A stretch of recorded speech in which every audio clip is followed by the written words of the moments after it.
They say some men don't die from bullets, they die from silence, from holding in the things they should have shouted from the rooftops, from walking right past the ghosts they should have turned around and faced. Mason Hayes knew this truth in his bones. He was living it. Rain hammered against the old boards of his ranch house, each drop hitting the tin roof like a gunshot. The storm had come out of the west right after sundown, dragging a darkness so thick it felt like it could choke you. A darkness that swallowed the light from his lantern and made a man feel awfully small in a very big world. Outside, the wind screamed through the Arizona pines. It sounded like a woman crying for someone she'd lost. Mason sat at his kitchen table. The dim glow of an oil lamp cast long, dancing shadows across the room. In his hands was his Remington rifle, and his movements were slow, methodical, practiced. A ritual he'd done 1,000 times. The smell of gun oil and wood smoke filled the air. Usually, it brought him comfort. But not tonight. Tonight, something was wrong. He'd felt it since the sun came up, a cold dread deep in his marrow that had nothing to do with the storm. 50 years of hard living, of seeing the worst in men, had taught him to trust that feeling. It had never been wrong before. And then the first shot came. It wasn't the storm. It wasn't thunder. It was the sound of his kitchen window exploding into 1,000 tiny pieces. Mason was already on the floor before the first shard of glass hit the table. The rifle was in his hand, his body moving on pure, raw instinct. An instinct forged in years of hunting men down, of gunfights in dusty streets and dark alleys. A second shot splintered the wood of the chair where his head had been just a second before. A voice called out from the darkness, cutting through the howl of the wind. "Come on out, old man. We ain't here for much, just what's owed." Mason crawled to the edge of the broken window, keeping his head low. Through the thick curtain of rain, he could just make out 2 shapes standing by his corral.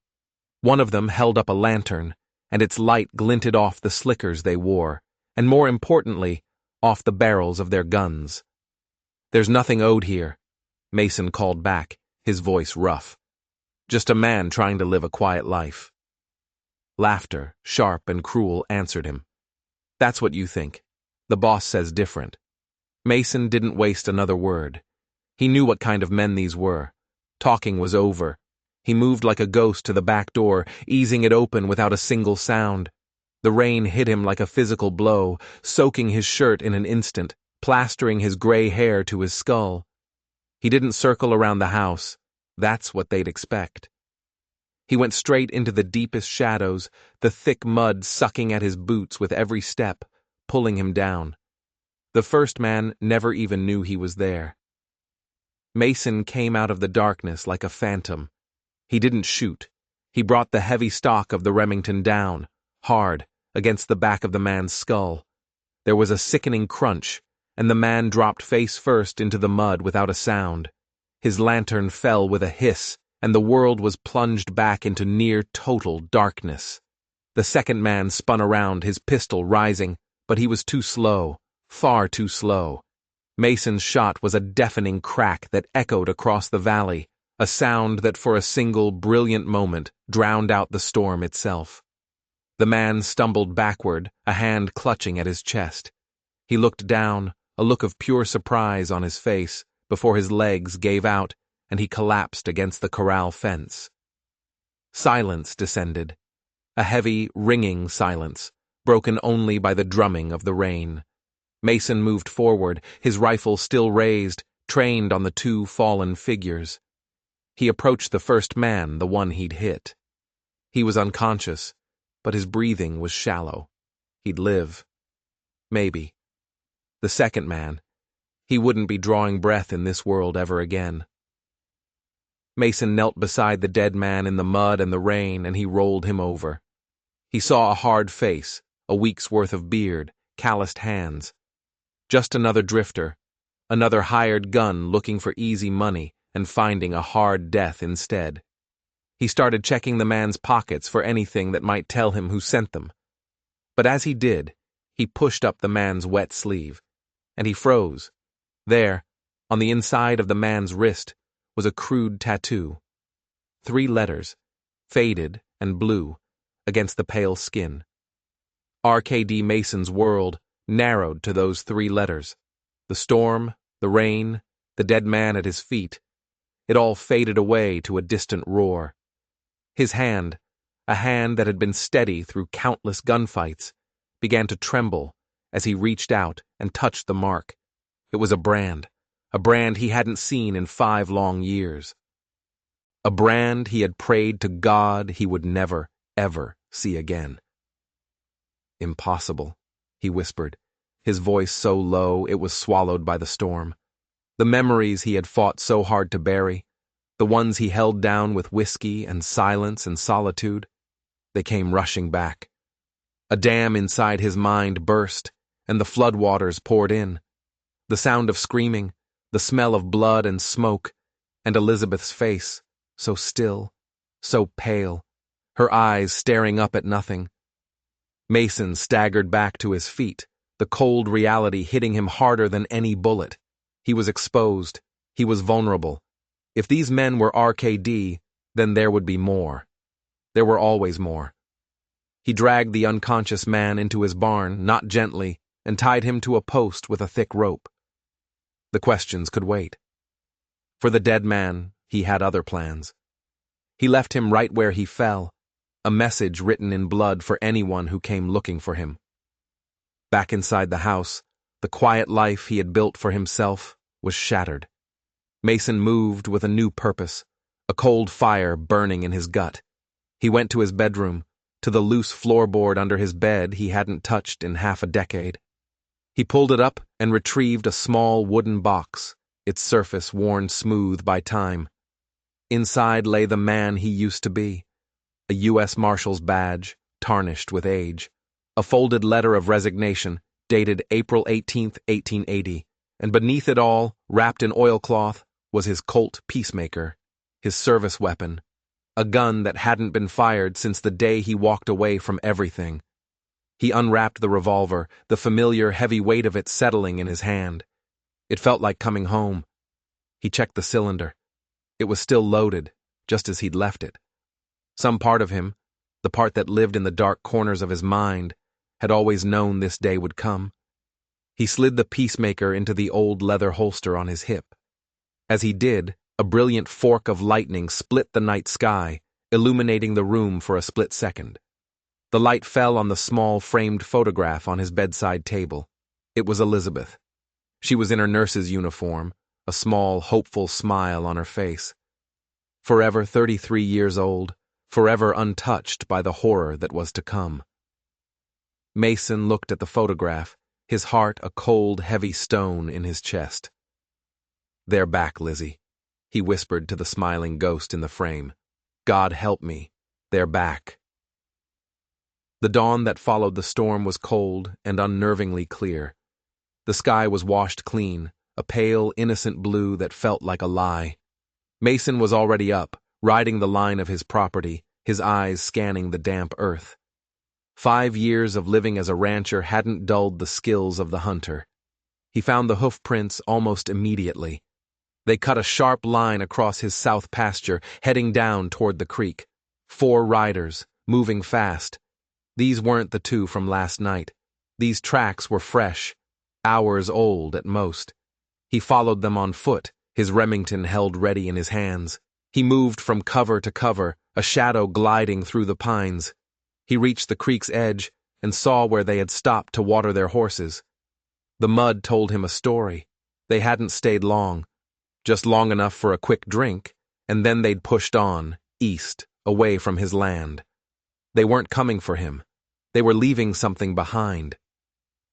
His eyes scanned the area, and that's when he saw it. A disturbance in the mud near a small stand of cottonwood trees. Something that didn't belong. He dismounted, his senses on high alert, and approached with the caution of a man walking into a trap.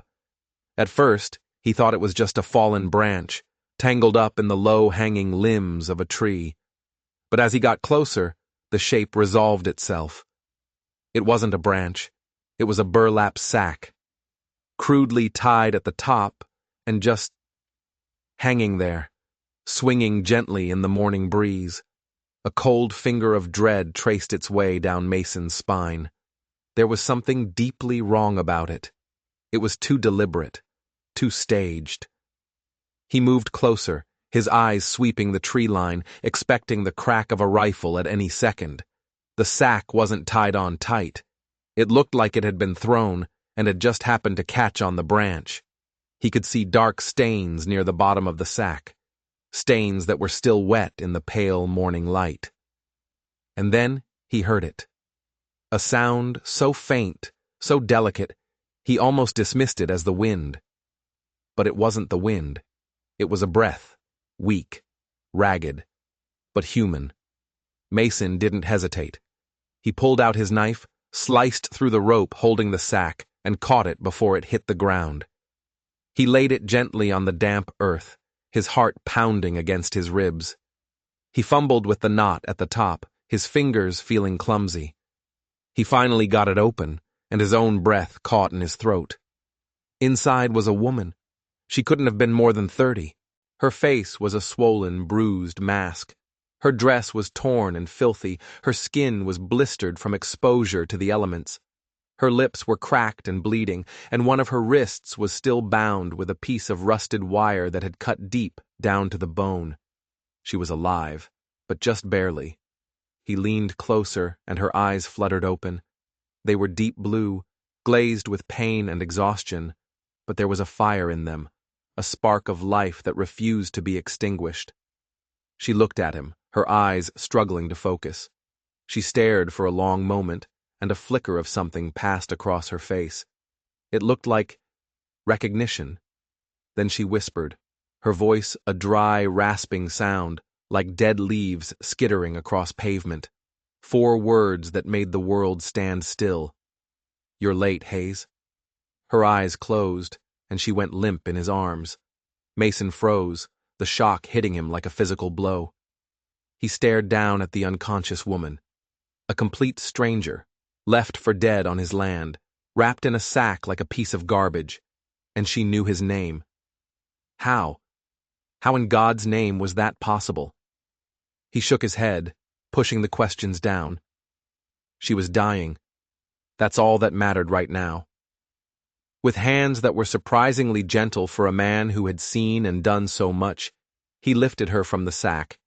He carried her to his horse, placed her carefully in the saddle, and mounted behind her, holding her unconscious form against his chest. As he turned his horse toward home, he scanned the horizon. Whoever did this to her, they might still be out there, watching, waiting to see what he would do. Let them watch, he thought, his jaw set in a hard line. Let them come. The morning sun cast their shadow long and dark across the ground, a single, solitary silhouette moving against the vast, indifferent Arizona landscape.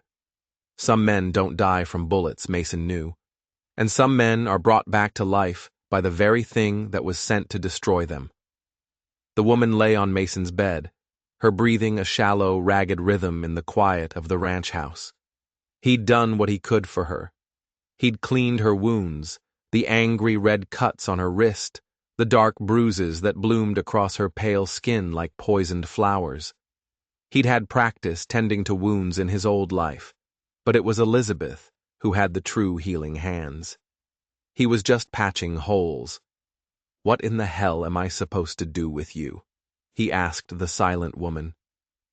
5 years of solitude had made him a stranger to company, especially the kind of company that arrived in a burlap sack with his name on her dying lips. The nearest doctor was in Tucson, a full day's ride from here. He couldn't leave her alone for that long. And even if he could, bringing a doctor out here meant questions. Questions he had spent 5 years making sure no one would ever ask.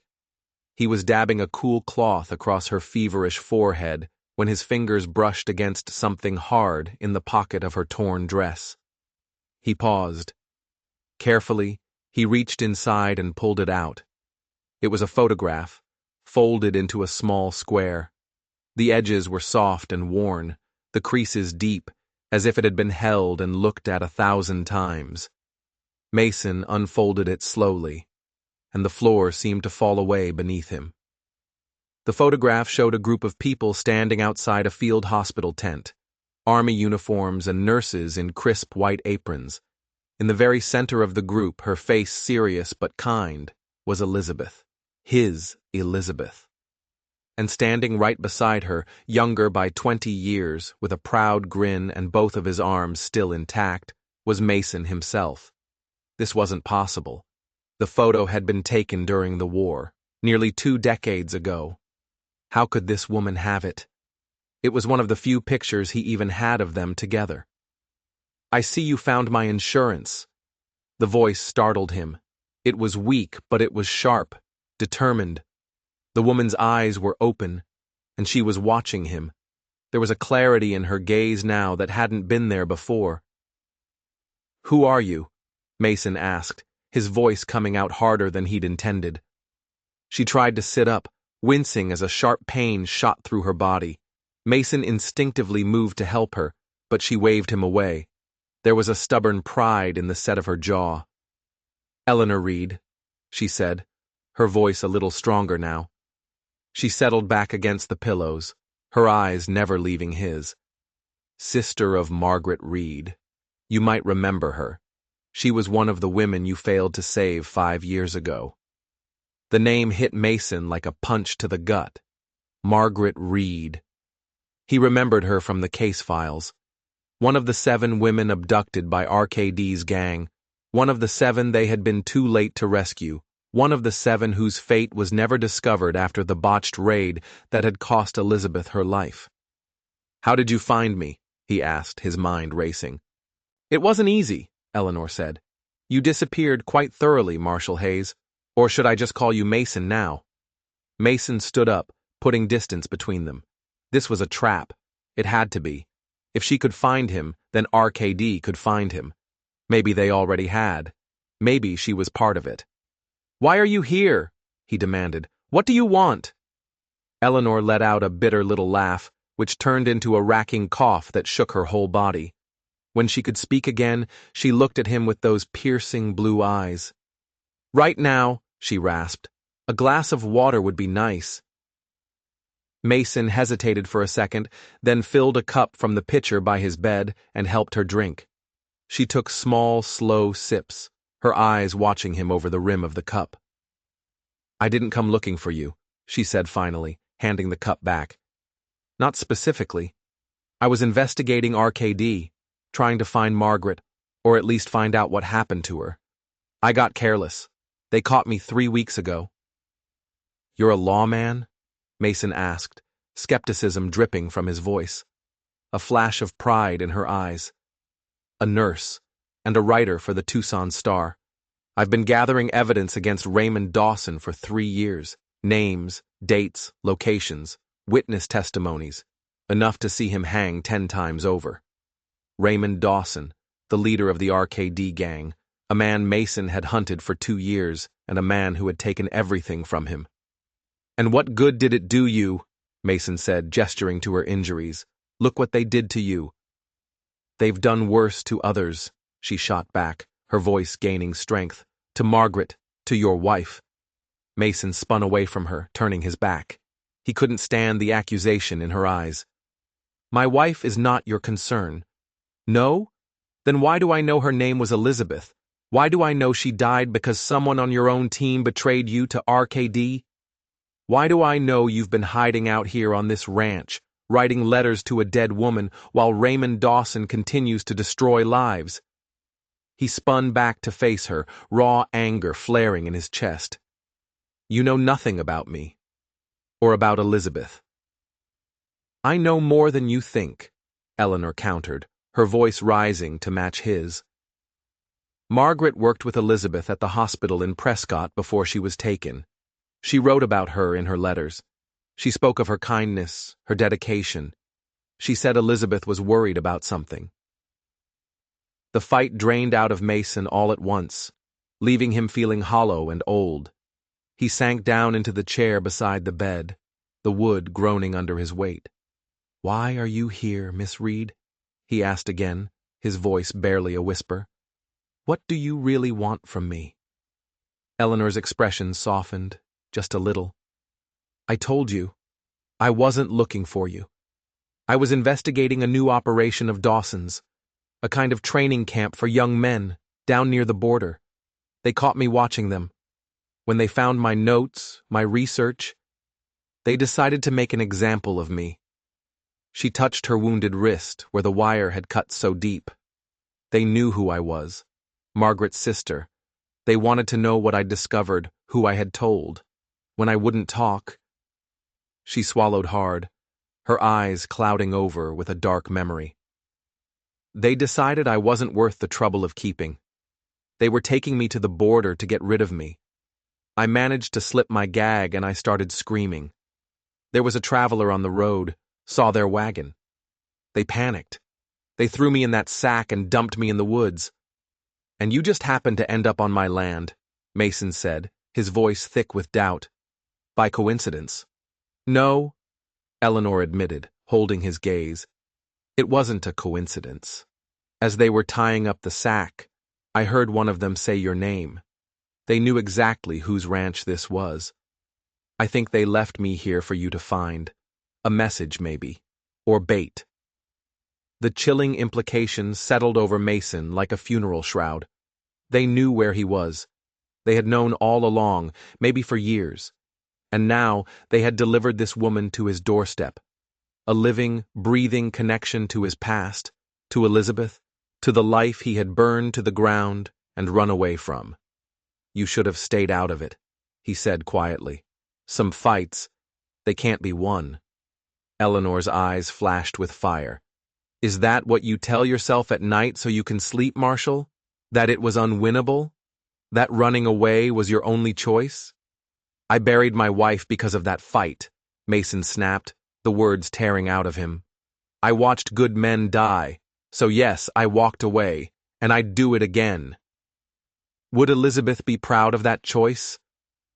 The question hung in the air between them, sharp and deadly as a razor's edge. Before Mason could answer, a new sound cut through the tense silence. Hoofbeats. Approaching the ranch house. Fast. He moved to the window, instinctively staying to the side, out of sight, as he peered out. A single rider was coming up the road. He was moving at a steady, unhurried pace. Even from a distance, Mason recognized him. The set of his shoulders, the way he sat his horse. Stay here, he ordered Eleanor, and don't make a sound. He grabbed the peacemaker from the bedside table and moved to the front of the house, positioning himself in the shadows of the doorway, just out of sight. The rider came to a stop, a respectful distance from the house. Hayes! The man called out. It's Samuel Walters. We need to talk. Mason stepped out onto the porch, the revolver held loosely at his side, but clearly visible. Deputy Walters, he acknowledged, his voice flat. It's been a while. Samuel Walters looked older. The 5 years since Mason had last seen him had not been kind. His hair, once dark, was now shot through with gray. New lines were etched into the corners of his eyes, lines of worry and exhaustion. He wore a deputy's badge pinned to his vest, just above his gun belt. Heard there was some trouble out this way last night, Samuel said, his eyes flicking down to the dark stains on the porch boards that the rain hadn't washed away. 2 drifters causing problems, Mason replied, his voice giving nothing away. One of them won't be causing any more trouble. Samuel nodded slowly. Sheriff sent me to investigate, said there was gunfire reported. Since when does the sheriff care what happens this far out? Mason asked. Since it happens on Mason Hayes's property, Samuel replied. He dismounted, tying his horse to the hitching post.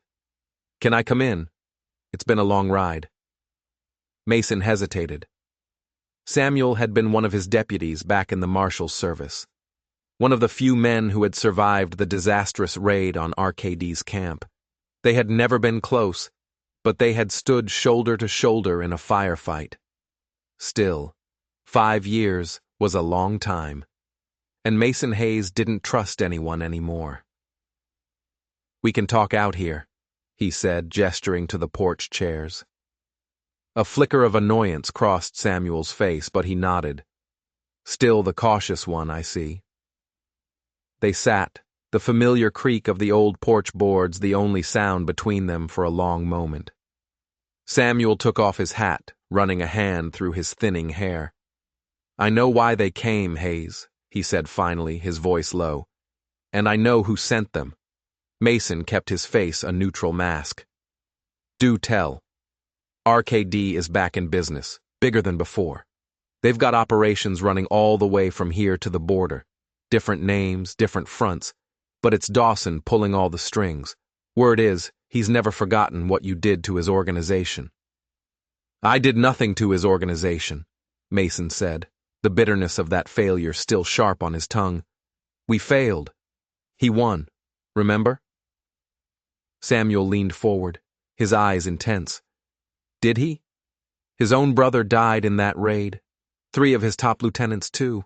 He had to go underground for years, rebuild from scratch. That's not nothing, Mason. You hurt him. Mason studied his former colleague's face, searching for any hint of deception. Why are you really here, Samuel? To warn you, Samuel said, his voice dropping even lower. There's talk in town, strangers asking questions, questions about this ranch, questions about you. And last night, 2 men rode through on their way south, looking like they'd just seen a ghost. There's only one ghost out here, Mason replied coldly, and he'd prefer to stay that way. Samuel's gaze drifted back to the bloodstains on the porch. Doesn't look like you're going to get that choice anymore. He paused, then added, There's something else. A woman went missing from Tucson about 3 weeks back. A reporter for the Star, name of Eleanor Reed. She'd been asking a lot of questions about missing persons, land deals gone bad, the kind of questions that get people noticed. Mason kept his face impassive, a mask of stone, but his hand tightened on the grip of the peacemaker. What's that got to do with me? Maybe nothing, Samuel conceded. But her last known article was about land seizures along the route the new railroad is planning to build. The same route that runs right through what used to be RKD territory. He paused, letting the words hang in the air. The same route that runs not 5 miles from this very ranch. The implication was as clear as a gunshot in the night. Eleanor Reed hadn't just stumbled onto RKD by accident. She'd been investigating something much bigger, something that connected Dawson's gang, the railroad, and somehow Mason's own land. I appreciate the warning, Samuel, Mason said, standing up. It was a clear signal that the conversation was over. But like I said, I'm just a rancher these days. I leave the law to men like you. Samuel rose slowly, putting his hat back on his head. That's just it, Hayes. The law, it isn't what it used to be around here. Not since Judge Prescott took over the circuit court. The man's got his fingers in everything. Land deeds, business licenses, even the sheriff's office. The sheriff jumps when Prescott tells him to. Mason stiffened. The name hit him like a physical blow. Judge Calvin Prescott. He had been the presiding judge during the RKD investigation 5 years ago. He was the one who had denied Mason's request for more men, for more time. He was the one who, after the raid went bad, had publicly ruled that the failure was due to Mason's poor leadership. Judge Prescott is still around then, Mason said, his voice dangerously neutral. More powerful than ever, Samuel confirmed. Word is he's planning to run for territorial governor next year. He fixed Mason with a long, pointed look. You understand what I'm saying, Mason? If RKD is operating again, and if Prescott is still in power... He didn't need to finish the sentence. Mason understood perfectly. The corruption didn't stop with a gang of outlaws. It went all the way to the top, to the very institutions that were supposed to deliver justice.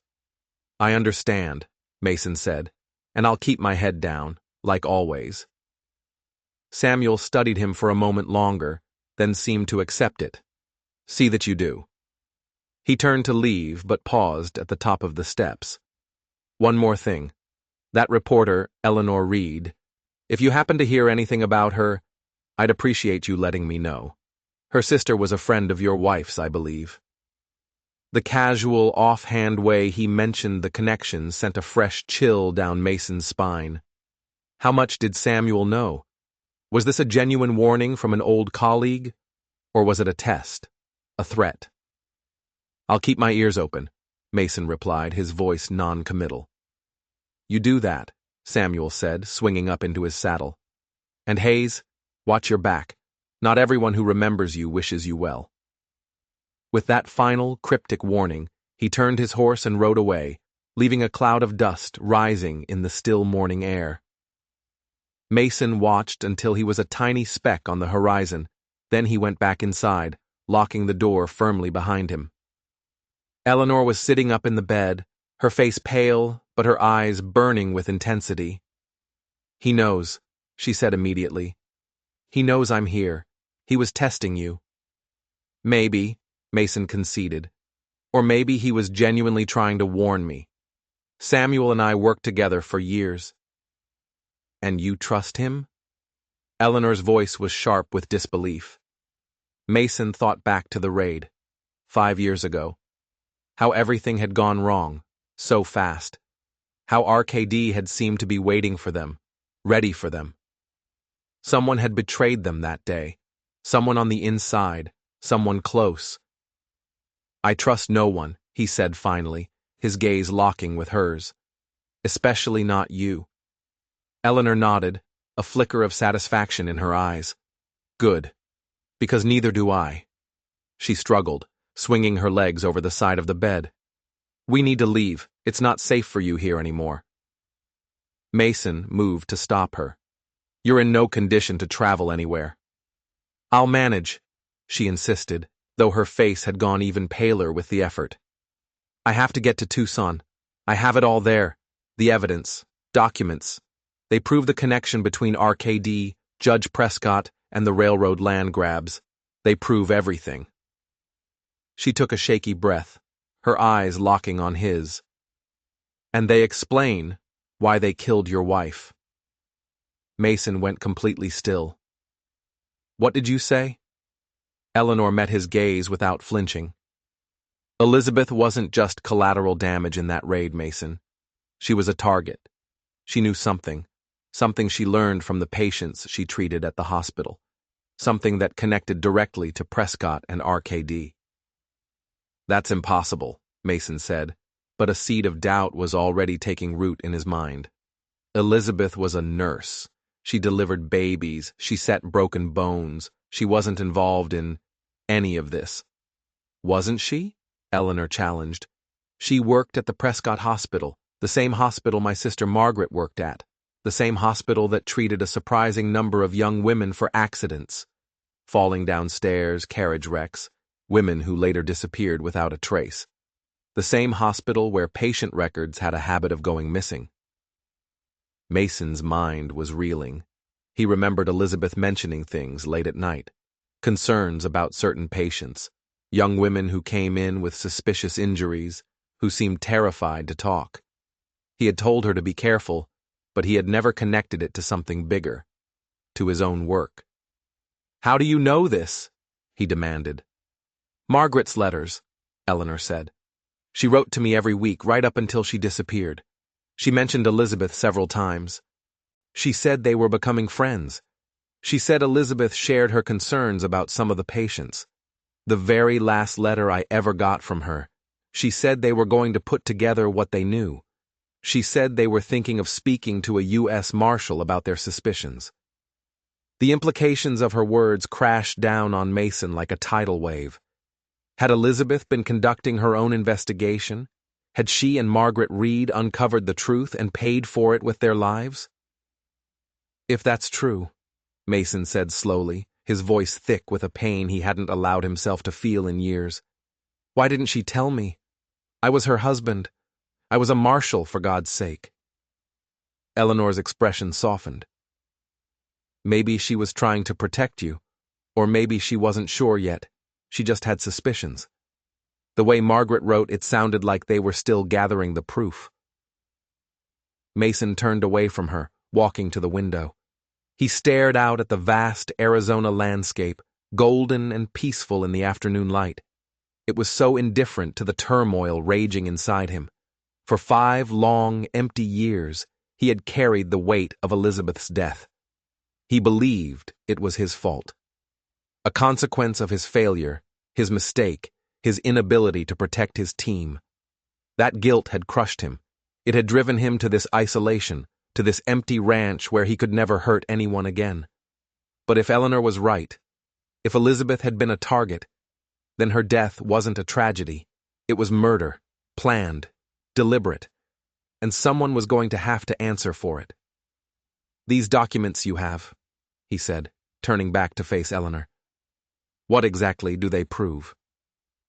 "They prove that Judge Prescott has been orchestrating the land seizures along the railroad route for years," she said, her voice filled with conviction. "He uses the law first. Foreclosures, eminent domain claims, phony mineral rights, and when the legal tricks don't work, he sends in RKD," Mason finished grimly. "Exactly. The gang creates problems. Cattle go missing. Wells get poisoned.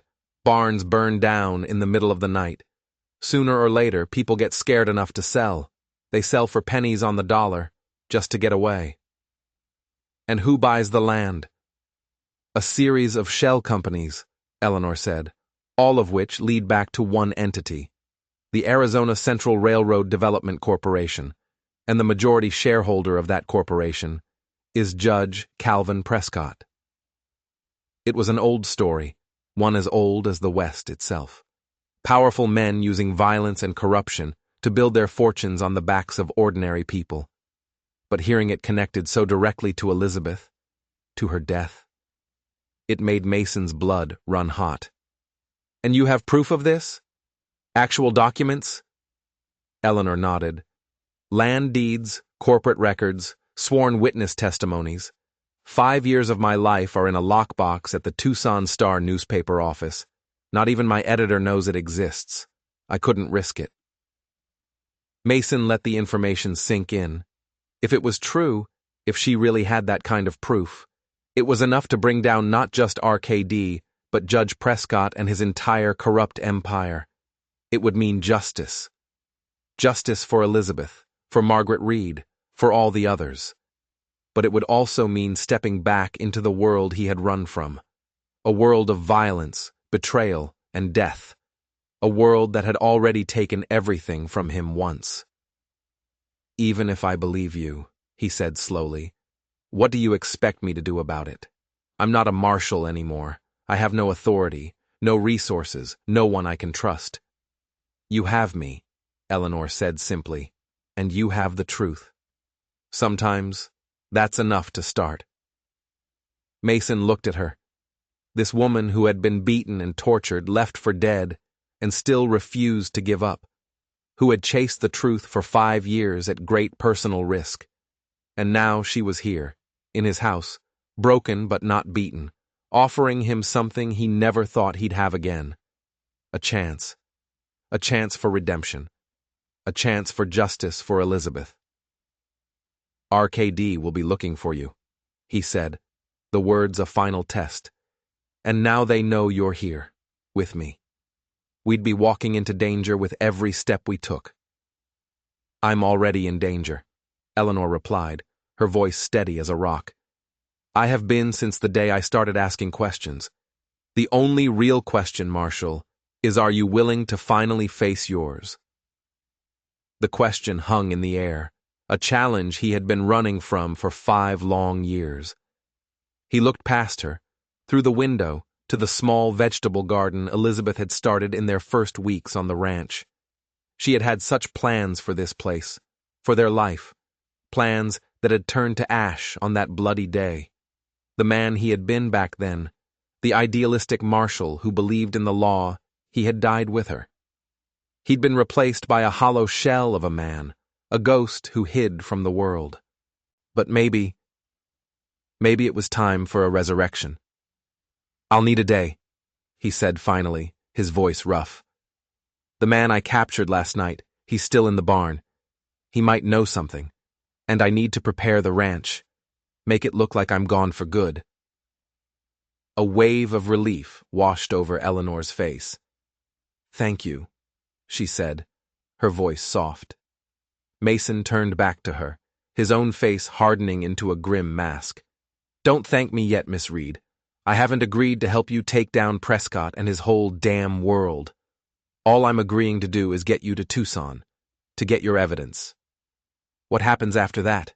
he said, his voice dropping to a low growl. "Will depend entirely on what we find." "Fair enough," Eleanor conceded.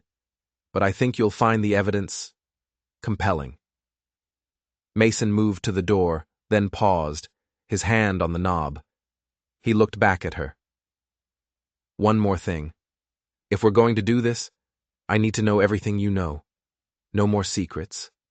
No more holding back. We trust each other completely, or this ends right now." Eleanor held his gaze, her blue eyes unwavering. "Agreed. No more secrets." As Mason stepped out into the harsh afternoon sun, he couldn't shake the feeling that he had just made a deal with the devil. A deal that would either lead to justice or to his own grave. Maybe both. Either way, there was no turning back now. The sun had set by the time the man in the barn regained consciousness. He woke up with a pounding headache and the rough feel of rope biting into his wrists. He was tied to a support beam, and sitting on a hay bale in front of him, bathed in the soft glow of a single lantern, was Mason Hayes. The Colt Peacemaker was resting casually on Mason's knee. "Evening," Mason said, his voice quiet and calm. "Thought you might sleep right through our conversation." The man blinked, his eyes adjusting to the dim light. Confusion quickly gave way to raw fear as he took in his situation. He was young, no more than 25, with the hard, lean look of a man who'd lived a rough life. Who are you?" the man croaked, his throat dry and raw. "I was about to ask you the same thing," Mason replied, his voice still level. "Along with why you and your friend decided that shooting up my house was a good way to spend your evening." The young man's eyes darted around the dark corners of the barn. "Where's Davis?" "Your friend is feeding the coyotes by now," Mason said, his tone matter of fact. "He wasn't as lucky as you." Pure terror flashed in the young man's eyes. You killed him." "He tried to kill me first," Mason pointed out. "Seems fair." The man swallowed hard, the sound loud in the quiet barn. "Look, mister, this was just a job, nothing personal. We were paid to rough you up a bit, scare you off your land. Nobody said anything about anyone dying." "Paid by whom?" The man hesitated, his mind clearly racing, trying to figure a way out. Mason sighed and stood up, moving closer. "Let me make this very simple for you, son. You're in a bad spot. Your partner is dead. You're tied up in the middle of nowhere, on property owned by a man who, as you've now seen, is not afraid to defend himself. The only people who know you're here are the people who sent you. And judging by the fact that they sent you here to die, I'd say they don't value your life very highly." He crouched down, bringing his face level with the captives. "So here's your one and only chance to walk out of this barn alive. You are going to tell me everything. Who sent you, why they sent you, and what they want from me." The fight drained out of the young man. "A fella in Tucson hired us," he said, his voice trembling. "Big fella. Had a nasty scar across his jaw. He didn't give us a name, but he had a lot of money. Said there was a rancher out this way who needed to be reminded of some old debts." "What else did he say? What were your exact orders?" "Just to scare you," the man insisted. "Fire some shots, break some windows. He told us to make sure we said the letters. RKD. Said to tell you RKD sends its regards, and that old business isn't forgotten. That's all, I swear." Mason studied the man's terrified face, searching for a lie. He didn't find one. This man with the scar? Did he mention anyone else? A woman, maybe? Or a judge? The man frowned, thinking hard. "No woman. But he did say something. He said to make sure we were back in Tucson by the 15th. Said the judge wouldn't wait. I didn't know what he meant by it. The 15th. That was just 4 days from now. Something was happening, some kind of deadline, and it involved Judge Prescott. Mason filed the information away. One more question, Mason said. That tattoo on your friend's wrist, the RKD brand. Do you have one? The man shook his head frantically. No, sir, no. Davis, he got that years ago before I ever met him. Said it was from some gang he used to run with. I'm not part of any gang. I'm just a hired gun.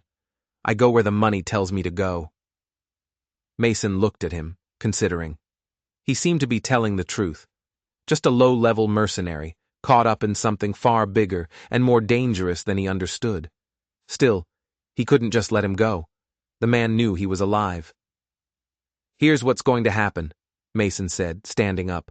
I'm going to untie you. I'm going to give you some water, some food, and a horse. And then you are going to ride south. You're going to cross the border into Mexico, and you are going to keep on going.